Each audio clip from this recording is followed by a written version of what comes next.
Nous lisons Romains chapitre 1, commençons au verset 1.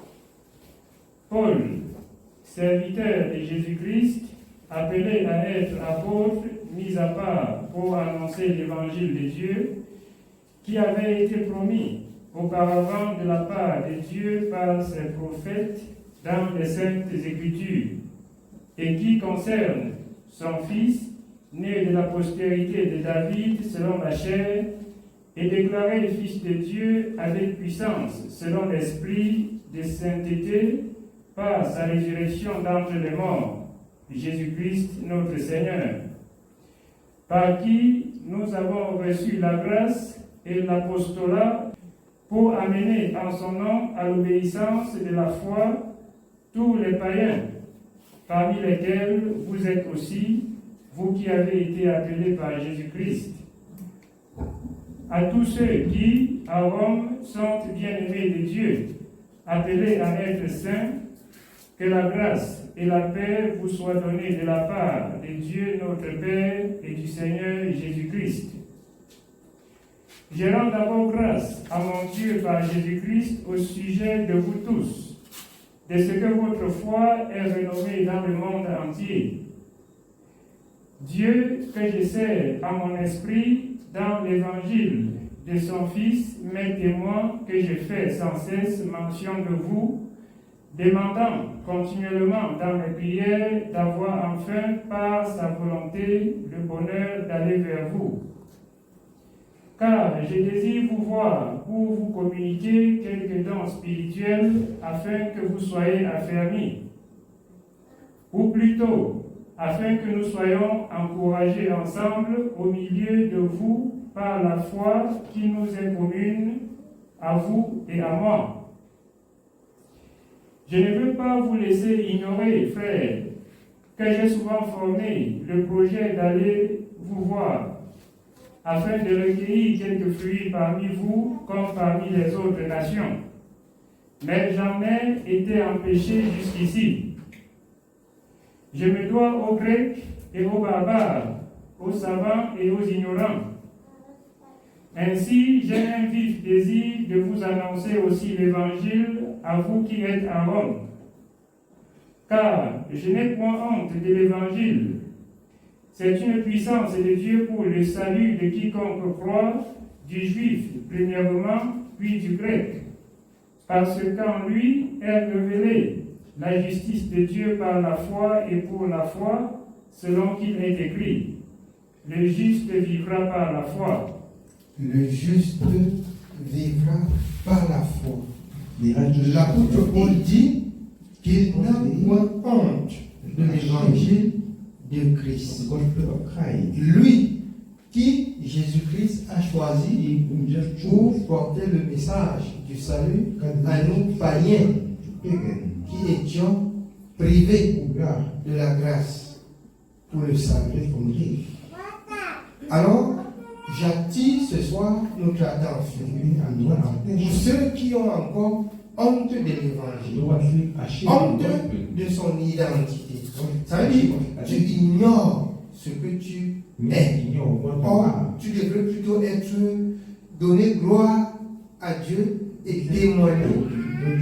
C'est Jésus-Christ sans cesse partout où tu te trouves, afin qu'il soit aussi glorifié dans ta vie. L'apôtre Paul dit, je n'ai point honte de l'évangile. Je vous dis aussi ce soir, je n'ai point honte de l'évangile. Or, le moment où j'ai cru, j'ai eu toutes sortes d'injures, de mépris et des paroles déplacées. Mais ça ne m'a pas laissé indifférent. Je sais en qui je vais parler comme l'apôtre Paul, j'ai cru. Je n'ai point honte de l'évangile. Pour vous qui voyez encore qu'on va vous appeler les Ndoussa, les ceci, cela, à cause de Jésus, témoignez et glorifiez ce nom de Jésus devant les hommes afin qu'il vous soit encore favorable. Parce que lorsque vous vous cachez, lorsque vous faites comme si ce n'est pas à vous que cette parole d'évangile s'est adressée. Quand quelqu'un a honte de l'évangile, devant les situations, quand il appelle Jésus, Jésus ne se glorifie pas. Parce que quand il y a des situations, toi aussi tu le méprises, tu l'ignores. Quand tu l'appelles, il va t'ignorer. Il va t'ignorer. Je voudrais, comme j'ai appris qu'à l'Ouest, quand le père allait à l'école, même les enfants lui demandaient Pasteur Dassi, comment va Jésus? On lui demandait comment va Jésus. Parce qu'on sait qu'il est en contact permanent avec Jésus. Alors, ça fait qu'il s'assoit et puis il parle un peu en flèche de son Jésus. Il dit que Jésus se porte bien. Si vous le voyez bien pourtant, c'est que Jésus se porte bien, celui qui m'a gagné. Il glorifie ainsi le nom de Dieu. Il glorifie le nom de Dieu. Or, de même, moi, dans mon service, quand les gens disent des choses, quand je viens là, on dit au pasteur là, alors, parce que je vais leur dire ce que Jésus a dit dans ce qu'il dit, je nous exhorte, n'ayons point honte de l'évangile. N'ayons point honte de l'évangile de Dieu. C'est afin que Jésus-Christ se glorifie davantage dans nos vies. Vous allez parler de Dieu quelque part, on va même vous frapper et que taisez-vous. Mais il faut que ce nom-là sorte. Il faut que le nom-là sorte. Quand le nom de Jésus sort avec puissance, ça trouble des esprits impurs. Et c'est fort probable qu'ils combattent le nom de Jésus. Et vous aussi, vous ne deviez pas être de ceux qui combattent le nom de Jésus. Mais vous allez comprendre quelque chose, que le combat n'est plus charnel, comme l'apôtre Paul a dit dans le livre des Corinthiens, mais elle est spirituelle. Comment spirituelle? Si quelqu'un vous gifle pour le nom de Jésus, vous rendez, c'est que vous ne connaissez pas Jésus. C'est que vous ne connaissez pas Jésus. Il faut qu'on vous gifle pour le nom de Jésus, de même qu'on l'a crucifié et verser sa côte et puis verser et lui chouquer même le vinaigre dans la bouche et qu'il réplique Père, pardonne-leur car ils savent ce qu'ils font. Il faut qu'on vous fouette même pour le nom de Jésus et que vous vous levez, vous dites que le Seigneur vous pardonne, qu'il vous bénisse. C'est pour le nom de Jésus que je souffre. Qu'il vous bénisse. Alors, ce grand Dieu, quand nous sommes faibles, c'est alors qu'il devient puissant. Mais quand nous montrons la force, c'est alors que nous devenons faibles. C'est alors que nous devenons faibles. Mais si nous sommes faibles, il manifeste sa puissance. Amen. On continue. Au verset 18. La colère de Dieu se révèle du ciel contre toute impiété et toute injustice des hommes qui retiennent injustement la vérité captive. Vous avez appris Jésus-Christ selon la vérité. Mettez en pratique comme il est écrit dans le livre de Jacques. Et ne vous bornez pas seulement à écouter. Mettez en pratique. Car la colère de Dieu se révèle du ciel contre ceux-là qui retiennent injustement la vérité captive. Si vous connaissez la vérité et vous ne marchez pas selon la vérité, c'est que vous avez vous-même piétiné la vérité. C'est que vous avez vous-même retenu captive la vérité. C'est que vous avez ignoré ce que Dieu vous a enseigné. Et c'est ainsi que les malédictions vont le voir sur votre vie, comme pour ces hommes qui ont, après avoir connu la vérité, après avoir connu Dieu, ils ne l'ont pas glorifié comme Dieu. Et il a jeté sur eux de même la puissance d'égarement afin qu'ils s'égarent davantage. Oui, on continue. car ce qu'on peut connaître de Dieu est manifeste pour eux, Dieu le leur ayant fait connaître.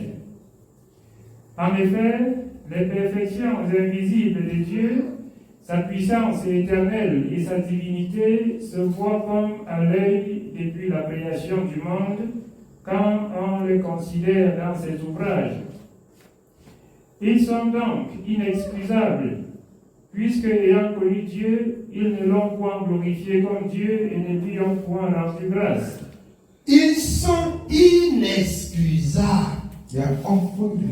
De même, nous qui apprenons à connaître Dieu pour le servir, il n'y a pas d'excuse que Dieu nous a parlé et qu'on laisse ce qu'il a dit faire autre chose. C'est inexcusable. Ce n'est pas moi qui dis. Je ne prononce pas sur vous des paroles de malédiction, mais je reprends ce qui est écrit dans la parole de Dieu, afin que le peuple de Dieu apprenne à craindre Dieu, à lire et à mettre en pratique, à ne plus détourner son cœur et sa pensée dans ce que Dieu a prescrit. Quand on détourne le cœur de ce que Dieu a prescrit, ça se résume en malédiction. Ça vous détruit. Oui, on continue. Mais ils se sentent égarés dans leurs pensées et leur cœur sans intelligence a été plongé dans les ténèbres. Se vantant d'être sages, ils sont devenus fous. Et ils ont changé la gloire du Dieu incorruptible en image représentant l'homme corruptible, des oiseaux, des quadrupèdes et des reptiles. C'est pourquoi Dieu les a livrés à l'impureté selon les convoitises de leur cœur, en sorte qu'ils déshonorent eux-mêmes leur propre corps, eux qui ont changé la vérité de Dieu en mensonge et qui ont adoré et servi la créature au lieu du Créateur qui est béni éternellement. Amen. Si, ici présent, nous avons constaté, nous avons fait culte dans des autres assemblées, dans des autres, nous avons fait la religion. Je veux dire, si nous nous retrouvons ici, c'est parce que la religion, nous avons remarqué qu'il y a quelque chose qui trotte, qui ne loue pas Dieu. Et c'est pour cette raison que nous nous sommes retirés. Or, je vais vous dire quelque chose ce soir. Si vous remarquez qu'il y a quelque chose qui ne va pas, et vous continuez, ça veut dire, vous avez connu la vérité. Parce que Dieu a mis en homme, premièrement l'esprit, et la connaissance du bien et du mal. Quand tu vois que ici, quand on parle de Dieu, quand tu lis que ce n'est pas ça, et tu ne recherches pas à le connaître, ça devient pour toi un problème. Et si tu persévères, la suite, c'est pour ton égal. Pourquoi? Parce que le Seigneur, dans Acte 17, 24, 27, il a voulu que les hommes le cherchent en tâtonnant. Il veut que tu te butes là. Et tu vois qu'il n'y a pas la vérité et tu continues à le chercher. Jusqu'à ce que tu le rencontres. Jusqu'à ce que tu le rencontres. Il veut que tu sois buté. Et quand tu dois être buté, tu dois réfléchir. Quand le malheur va t'atteindre selon Ecclésiaste 7,14, il faut que tu réfléchisses pour voir si celui que tu dis que tu sais qui est Dieu, tu marches comme il dit. Parce que dans le livre d'Ésaïe, sur la prophétie, quand il appelle le peuple, il dit qu'il doit frayer un chemin sur lequel même les insensés ne pourront s'égarer. Ça veut dire quoi? Au juste. Pour le monde, c'est quand on a fait la science, c'est quand on a beaucoup étudié qu'on peut comprendre Dieu. C'est quand on a le niveau même bas qu'on peut entrer dans les écoles de théologie pour apprendre à être serviteur de Dieu pour servir. Or, Dieu a confondu tout cela. Dieu a confondu tout ça.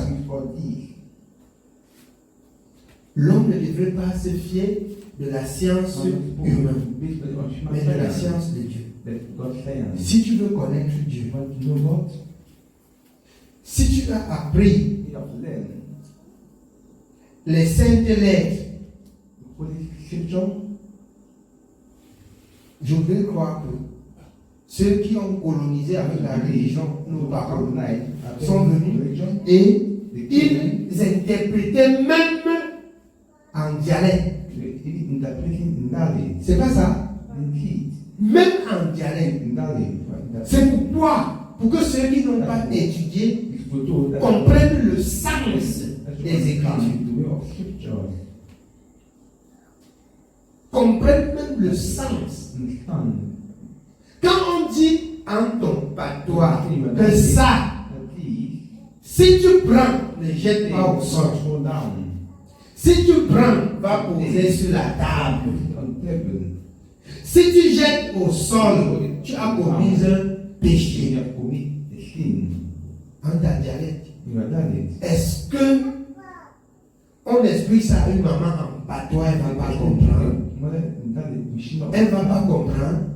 Elle va comprendre. Le peuple ayant connu Dieu, ayant entendu Dieu parler, ne l'ayant pas glorifié comme Dieu, ne l'ayant pas servi comme il a demandé, il jette aussi une puissance légale afin qu'ils appellent bien mal et mal bien. Vous voyez maintenant, il change pour vous dire non, ce que Dieu disait, c'est pas ça. Tu peux jeter au sol pour voir comme ça, mais tu ne jettes pas avec la tête. C'est ce qui est dehors. C'est ce qui est dehors. D'autres vont dire que tu peux rouler au sol comme ça. Ce n'est plus ce que Dieu a dit. Si Dieu a dit, prends, dépose sur la table. Prends, dépose comme Dieu a dit. Tu as obéi. Je viens obéir à part pour qu'on comprenne Dieu. Servons Dieu tel qu'il a parlé dans sa parole. Il y a beaucoup de philosophes aujourd'hui dans la maison de Dieu. Il y a beaucoup de savants aujourd'hui dans la maison de Dieu. Et c'est ainsi que l'évangile du salut est dilué. L'évangile du salut est méprisé. L'évangile du salut est rejeté. Parce qu'il y a beaucoup de philosophes. Parce qu'il y a beaucoup de savants. Il y a beaucoup de sages. Et ça détruit l'évangile du salut. Amen. On continue. Nous sommes au verset 26. C'est pourquoi Dieu les a livrés à des passions infâmes, car leurs femmes ont changé l'usage naturel en celui qui est contre nature. Et de même, les hommes, abandonnant l'usage naturel de la femme, se sont enflammés dans leurs désirs les uns pour les autres, commettant homme avec homme des choses infâmes, et recevant en eux-mêmes le salaire que méritait leur égarement. Comme ils ne se sont pas souciés de connaître Dieu, Dieu les a livrés à leur sens et réprouvés pour commettre des choses indignes. Étant remplis de toute espèce d'injustice, de méchanceté, de cupidité, de malice, pleins d'envie, de meurtre, de querelles, de ruse, de malignité, rapporteurs, médisants, impies, arrogants, hautains, fanfarons, ingénieux au mal, rebelles à leurs parents, dépourvus d'intelligence, de loyauté, d'affection naturelle, de miséricorde. Et bien qu'ils connaissent le jugement de Dieu, déclarant dignes de mort ceux qui commettent de telles choses, non seulement ils les font, mais ils approuvent ceux qui les font. Amen. Amen. Ils encouragent ceux qui pêchent contre Dieu Et ils le font eux-mêmes. Malheur, quand le Seigneur dit dans Jérémie 23, nous lisons Jérémie 23, partie verset 1. Jérémie chapitre 23, commençons au verset 1. Malheur aux pasteurs qui détruisent et dispersent les troupeaux de mon pâturage, dit l'Éternel. C'est pourquoi ainsi parle l'Éternel, le Dieu d'Israël, sur les pasteurs qui pèsent mon peuple. Vous avez dispersé mes brebis, vous les avez chassées, vous n'en avez pas pris soin. Voici, je vous châtierai à cause de la méchanceté de vos actions, dit l'Éternel. C'est être méchant de connaître la vérité, la droiture, la justice, et de dire le mensonge aux gens pour les détruire, pour les disperser, pour les éloigner de Dieu. C'est être méchant. C'est la méchanceté. Oui. Au verset 3. Et je rassemblerai le reste de mes brebis de tous les pays où je les ai chassées. Je les ramènerai dans leur pâturage. Elles seront fécondes et multiplieront. J'établirai sur elles les pasteurs qui les paîtront. Elles n'auront plus de crainte, plus de terreur, et il n'en manquera aucune, dit l'Éternel. Pour ceux qui détectent la voie du mensonge et qu'ils se retournent pour chercher Dieu, Dieu dit qu'il doit établir des pasteurs justes et fidèles qui vont leur dire la vérité. Donc, en conclusion, si vous tâtonnez, si vous cherchez et que vous rencontrez que le mensonge, cherchez et Dieu va vous donner la vie. Peut-être même ici, vous n'avez pas encore rencontré Dieu. De grâce, vous continuez à chercher.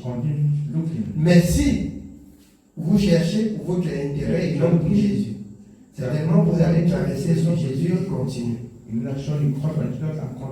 Amen. On continue. Nous continuons au verset 5.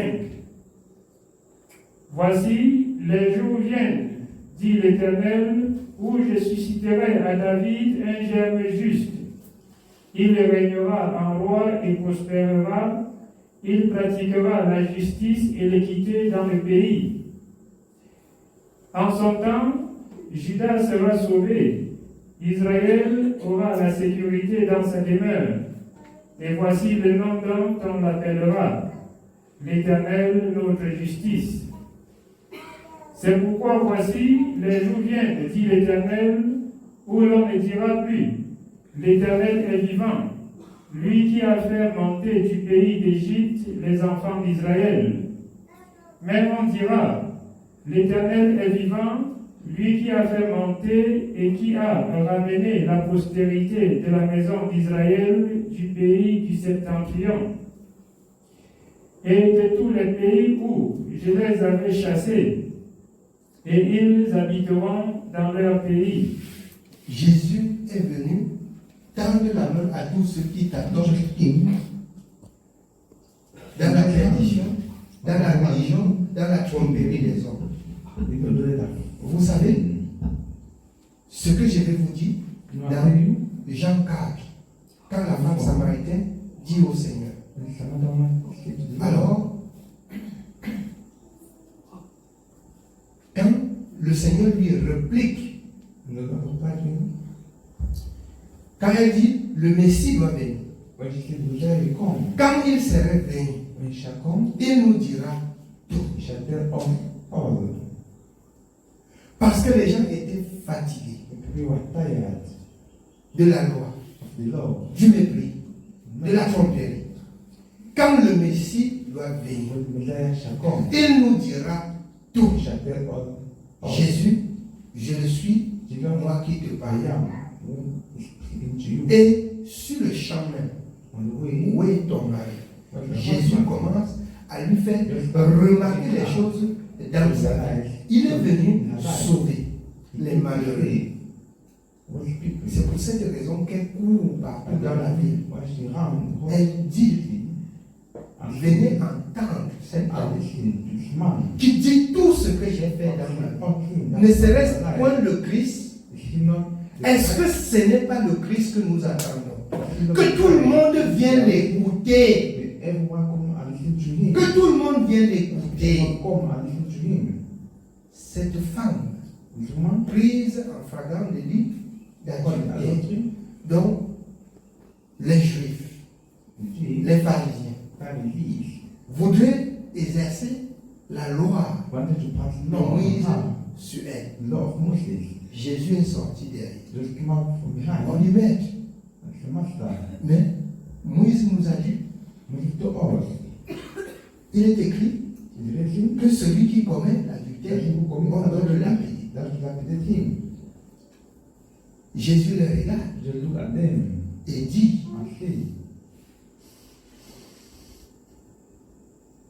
vous tous là qui voulez dans la vie, que la personne qui n'a pas de péché jette la première pierre. Il s'est coupé. Un seul éléphant. Tous étaient dans la confusion, ils ont fui. Vous savez pourquoi? Parce que le salut était déjà dans le monde. Et tous ceux qui devraient rencontrer Jésus devaient recevoir le pardon de leurs péchés, grand comme petit. Devaient recevoir le pardon de leurs péchés. Si tu rencontres Jésus et que ton péché résiste toujours, c'est que tu as menti devant Jésus. C'est que tu as menti. La femme pécheresse, adultère, n'a pas nié de son adultère. Et Jésus a dit, où sont ceux qui te condamnent? Je ne sais. Moi aussi, Jésus, je ne te condamne pas. Mais va et ne pêche plus de peur que quelque chose de pire ne t'arrive. Là, tu as déjà rencontré Jésus. Si tu pêches, c'est là où tu tombes sur le jugement de la loi de la foi. La loi des ordonnances. Jésus t'a épargné.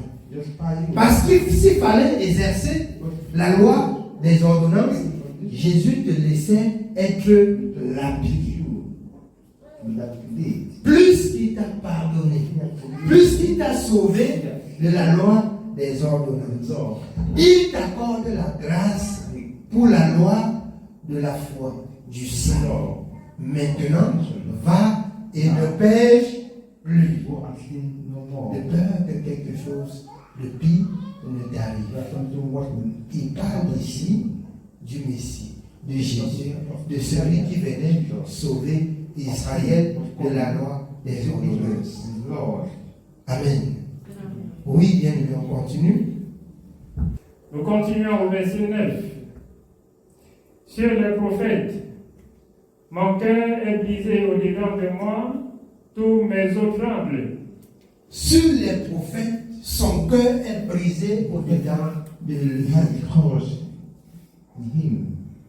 Qui ne connaît pas l'histoire des 450 prophètes de Baal? Vous connaissez, non? Alors, les 450 prophètes de Baal devant Élie,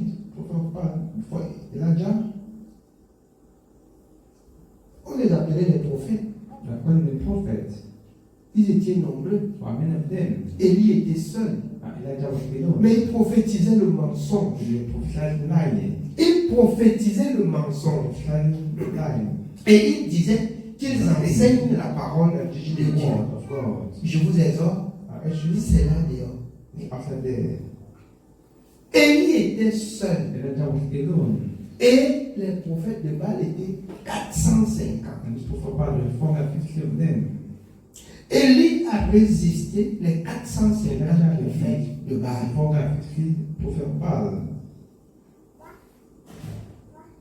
Pour la justice, pour la vérité, pour la transparence.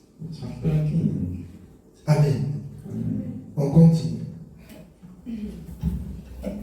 Je suis comme un homme ivre, comme un homme pris de vin, à cause de l'Éternel et à cause de ses paroles saintes.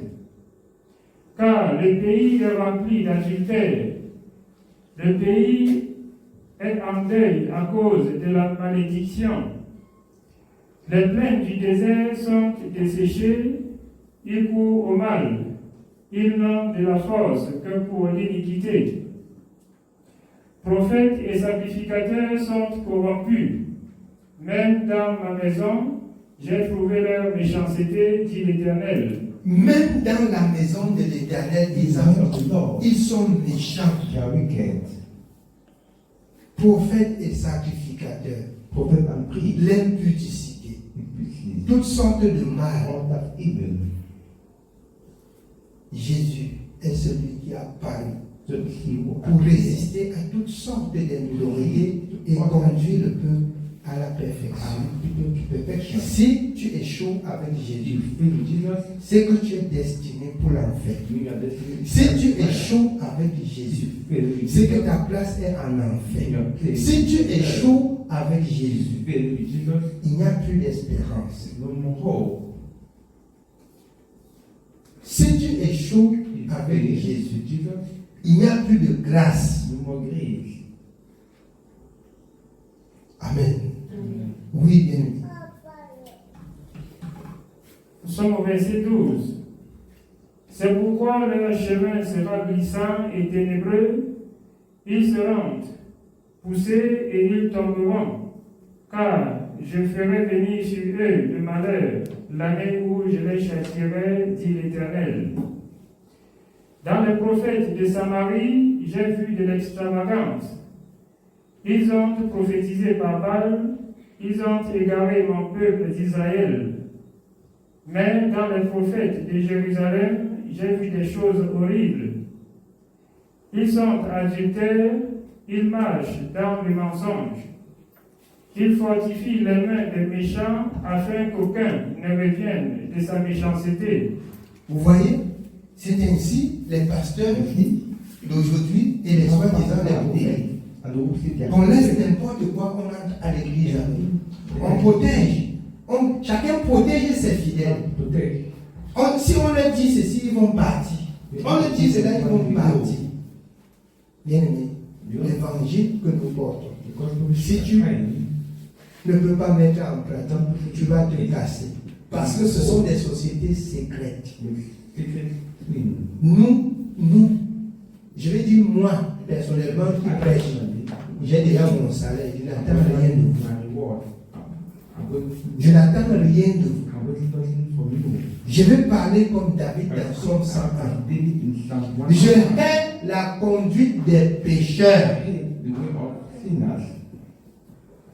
Elle ne s'attachera pas à moi. Elle ne s'attachera pas à moi.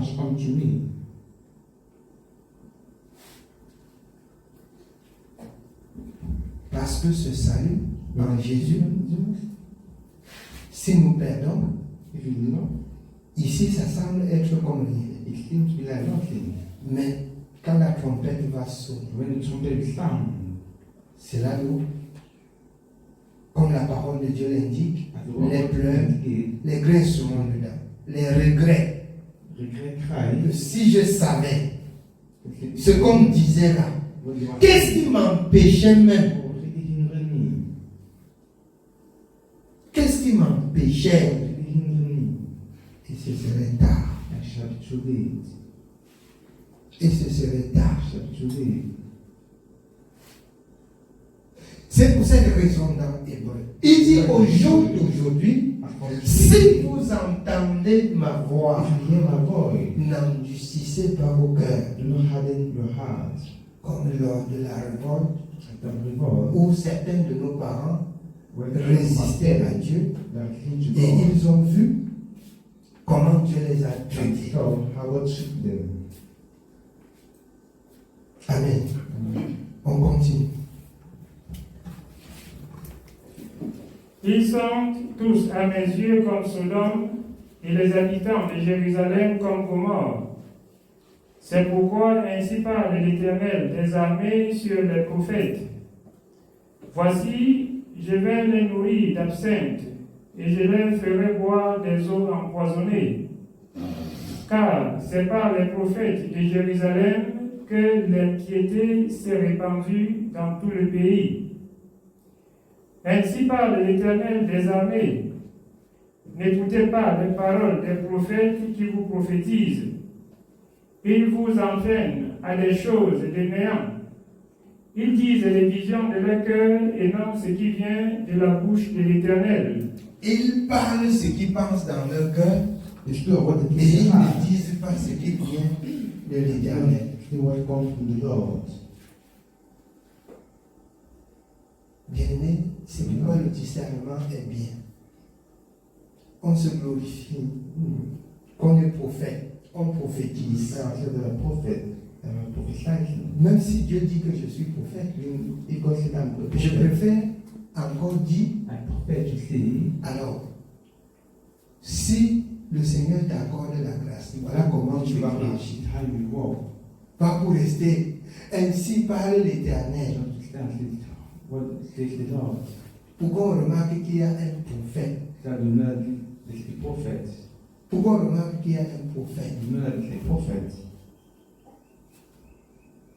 Si longtemps que vous restez humble, As long as you remain humble, si longtemps que vous transmettez as avec long l'humilité le message de la part de Dieu, Dieu va vous élever. the Lord, God will raise Dieu va vous you. élever. God will raise you. Mais si l'orgueil entre, If you enter, je suis prophète de l'Éternel. and prophet Ainsi the Lord, parle le Seigneur. says the Lord. Il faut seulement que ça arrive. It will have to happen. Il ne faut pas dire ainsi parle le Seigneur, ça n'arrive pas. No, it's the Lord. It will not happen. C'est que c'est un problème. It's a problem.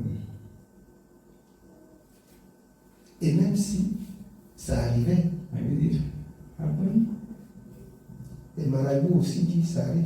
My goodness, what is it happen? Vous pouvez lire maintenant Deutéronome 13 Okay, let's do it chapter 13. à partir du verset 1. From verse 1.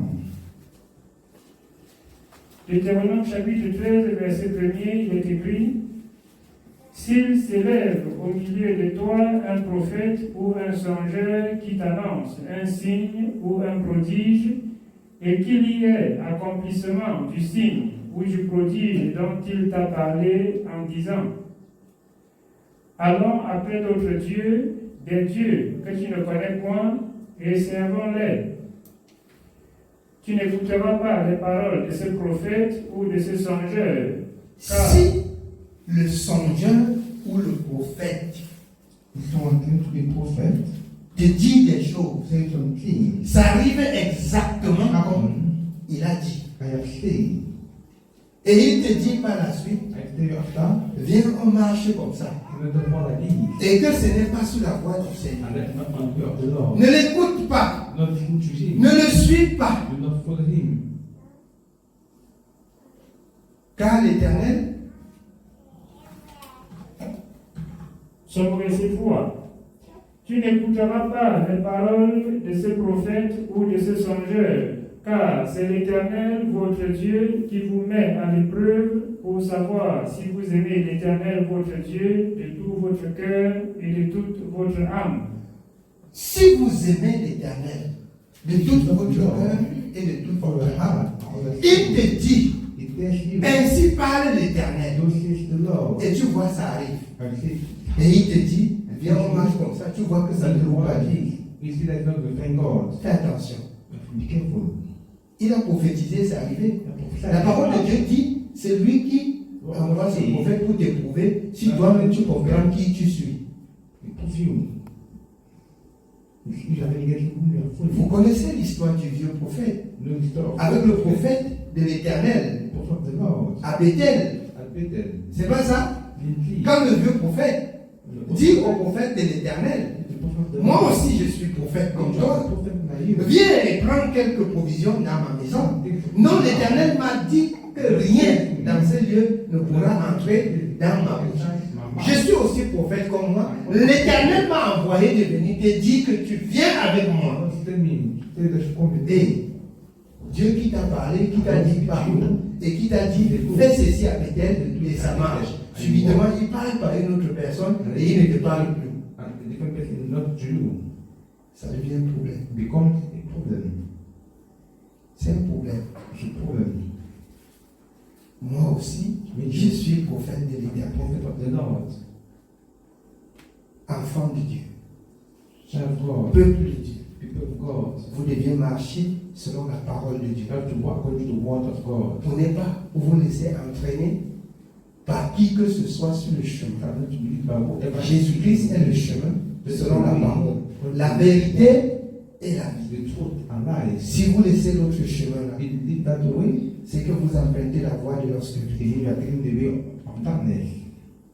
Amen. Jésus-Christ seul est le chemin. Vous comprenez? Les prophètes, les faux serviteurs qui égarent. Si quelqu'un parle de la part de l'Éternel, il va parler avec la parole de l'Éternel. Amen. Que le Seigneur nous bénisse. Je ne vais pas être long ce soir. Vous voulez continuer à lire, vous lisez chaud. Amen.